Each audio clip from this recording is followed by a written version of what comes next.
अपने परिवार में, अपने गांव में जगह देने के लिए हम लोग उनको स्वागत करते हैं। और आइए हम पारंपरिक तरीके से गाना गाते हुए, ढोल बजाते हुए करम राजा को हमारे समक्ष लाएं।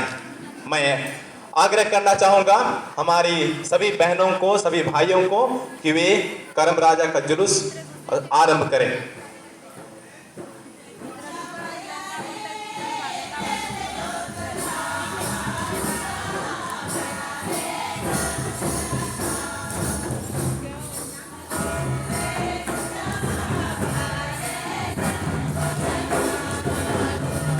यह हमारे गांव घरों में किस प्रकार से पहाड़ी घाटियों के बीच जिस तरह से मनमोहक हमारे पारंपरिक गाने गूंजते हैं, उसी प्रकार से हमारी बहनें करम राजा को हमारे बीच में लेकर के आ रही हैं। आइए हम उनको बड़े जोश और उमंग के साथ हमारे बीच स्वागत कर रहे हैं। जिस प्रकार से मांदर के ताल एक दूसरे के साथ मिल रहे हैं, उसी तरह से हमारी बहनों के नाच और ताल एक साथ ताल मिलाते हुए, नाचते हुए हमारे करम राजा को हमारे बीच लेकर के आ रही हैं।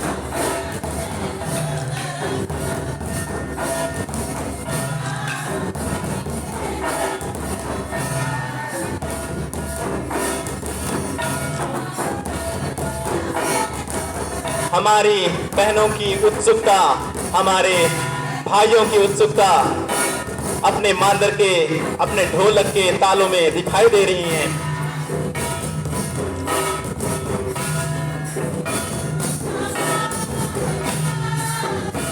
अभी जो कुंवारियां उपवास की हैं, वे करम डालियों को तीन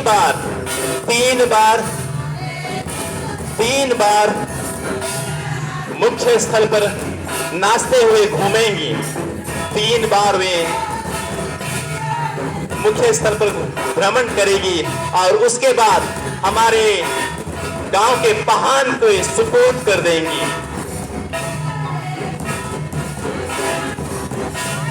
हमारी कुंवारियां बहनें अभी करम स्थल के चारों ओर 3 बार घूमेंगी और करम के उन 3 शाखाओं को हमारे पहान के सुपुर्द कर देंगी। और हमारे पहान हमारे रीति रिवाज पारंपरिक तरीके से पूजा पाठ और करम की उपासना करेंगे।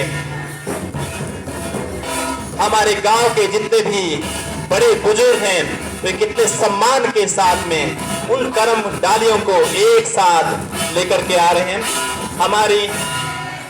हमारी बहनें, महिलाएं, युवतियां उन्हें करम स्थल के यहाँ 3 बार उसे घुमाएंगी। हमारे उरांव समाज में मुख्यतः नंबर 3 विषम संख्याओं को हमेशा लिया जाता है। 3 या 7 बार या 9 बार। ये विषम संख्याएं एक चिन्ह का प्रतीक है। जिस प्रकार से हमारे पवित्र मिस्सा बलिदान में हमारे उन चिन्हों को प्रतीक के रूप में बताया जा था, ये 3 भी हमारे 3 ही बार क्यों? आदिवासी संस्कृति हमेशा विषम संख्या में किया जाता है। आदिवासी जीवन संस्कृति में या ईश्वर एक दूसरे और प्रकृति के साथ सामंजस्यपूर्ण सहजीवी संबंध को प्रदर्शित करता है।